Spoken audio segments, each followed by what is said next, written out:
Слава Україні! Almost 7 months into Russia's war on Ukraine, and momentum is shifting on the ground. Successful counteroffensives in the east have forced Russian troops to retreat, allowing Ukraine to regain occupied territory. And while the Kremlin remains defiant, there are signs inside Russia of growing opposition to the war. Победить Украину теми ресурсами. Earlier this week, President Volodymyr Zelenskyy visited recaptured towns, sending a strong message to Vladimir Putin. We'll come because it's our land and it's our people. Iuliia Mendel worked closely with Zelenskyy before Russia's full-scale invasion. She served as his press secretary and spokesperson from 2019 to 2021.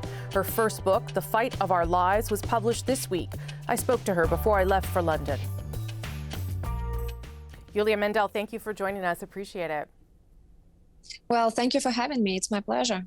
We will talk about your book, of course, but I want to start with sort of where we are in the conflict, if we can. What seems to be, or it seems to look like, a shift in momentum in the war, particularly Ukraine's counteroffensive.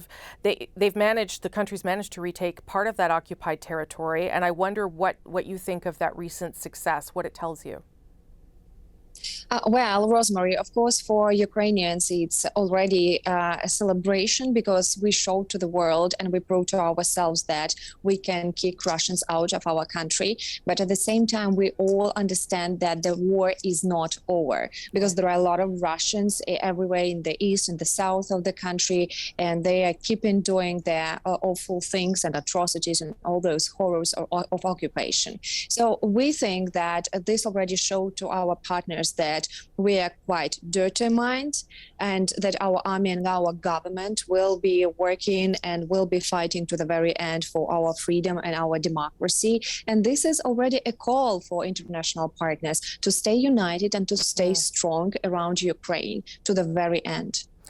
Let me ask about strength, because President Zelenskyy visited one of those recaptured cities this week, and as someone who works so closely with him, I wonder how you think he is holding up after a conflict that has gone on longer, certainly than most people suspected it would. During crises, I noticed that he was working 24/7, and he really never thought about himself, never thought about, that he is just an ordinary person. And probably that's what makes him a leader, and that what helps him lead the country through the war. War is not the condition that, it's probably war is the condition that defines a person. Yeah. At the same time, I can share that in my book, I explained the situations that for Volodymyr Zelenskyy, it was a priority to go to Donbas, the region in eastern Ukraine that Russia invaded back in 2014. And he never was afraid to go to the front lines or even to the zones of shelling, to stay with the soldiers, to handshake with the soldiers. It was so important for him to show that their leader is with them. So I knew that he would stay with his people and in the country when Russians were approaching to Kyiv and when there was threat to his personal life. When you talk about what kind of leader he is, of course, sort of the symbol of, in many ways, democracy in Ukraine and the future of what democracy might be. You write in the book about him, in the chaos of war, he knew exactly what to do. He became our national protector. Do you think that is surprising for Ukrainians and for others to see someone who was an actor, a comedian, become someone who took so naturally, or seems to have taken so naturally, to this role of protector? I never thought that was such a natural way, but probably you are right. That's actually what he's done and what was natural for him. I know that Volodymyr Zelenskyy had been underestimated before his new role a lot, probably because of his background in entertainment business, that he was very famous as a comedian. At the same time, people rarely pay attention to the fact that he is a lawyer by degree and that he has been one of the biggest businesses in the country, and that was built by meritocracy, actually, by his talents. And that in early 2000s, he actually cut off his private contacts with Russia and already stood up for his own team and decided to build business in post-Soviet Ukraine. So I think that was actually the sphere where he also shaped himself as a professional. And what I noticed and what I describe in my book is that he's the kind of person that the more you press him, the more he resists. Well, one of the things you talk about, and it's so interesting, of course, because of your position, is about Russian disinformation. And Ukraine has actually done a remarkable job pushing back on Russian disinformation. But as someone's whose job it was to try and communicate the facts and the truth, what was that like, and how did it affect you personally? Because you write in the book about how it did, and I'd love for you to share that.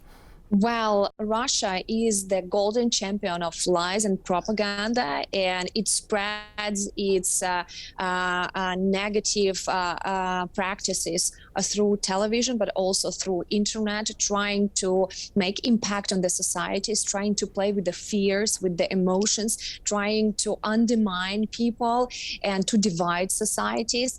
Personally, I experienced that being a press secretary to the president, because I was heavily under attack in many ways from Russia or like from some opposition. And to be frank, there is another Iuliia Mendel that exists online, and often I do not recognize who she is. That's how they fully change the personality. Wow. But they were attacking me not to attack me as a press secretary. They were attacking every member of Zelenskyy's team, trying to undermine the president and the first couple of Ukraine. And in this way, to undermine the image of Ukraine, of course. Wow. Your book is, of course, I think, more broadly about the battle for democracy, and in it you write as well, we thought naively that once we achieved democracy, it would just have its own momentum. We were wrong. It's a very powerful statement, because it does show that that is not something that you can just have and then hope you hold on to. What do you think is the future for democracy in Ukraine? What kind of work has to be done for it to grow and evolve, Iuliia? Well, I think that with the rise of technologies, democracies all around the world started being undermined by also lies and by information attacks, because information was weaponized by many countries that are led by dictators, where information is actually used to the attack, right? So what I am trying to focus on in the book, The Fight of Our Lives, that democracy is not given by the default. Democracy is something that we need to learn and that we need to continue strengthening during our life, and that actually democracy includes so many actors who will respect all the spheres of democracy and will stand for it through all their lives. It's not something that is just given to us and we can enjoy. We must stand for it, and that's why when I'm talking about the title of the book, The Fight of Our Lives, I mean a lot of fights of our lives. The fight against corruption, the fight against oligarchs, the fight against disinformation. Are you hopeful for Ukraine, for the future of Ukraine? Ukraine is the biggest territory of freedom and the biggest democracy in post-Soviet region. And that's actually why we are fighting. And that's why Russians were so surprised, because they thought that Ukrainians are just like others, that, we will bend, we will stay, victimized. But Ukrainians are not victims. Definitely we are targets for Russians, but we are fighters. And that's what we are showing right now on the battlefield. Iuliia Mendel, thank you so much for your time. Rosemary, it was my honor. Thank you a lot.